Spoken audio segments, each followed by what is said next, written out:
অরূপ বিশ্বাস ক্রীড়ামন্ত্রী। অরূপ বিশ্বাস সেদিন উপস্থিত ছিলেন। পৃথিবী বিখ্যাত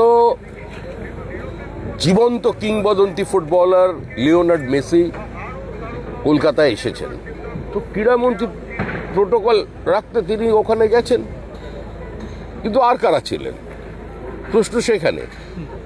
একা অরূপ বিশ্বাসের পক্ষে বা একা ওই যে আয়োজক তার পক্ষে কোনোদিন যুব ভারতীতে এত বড় ফাংশন করা সম্ভব ছিল না।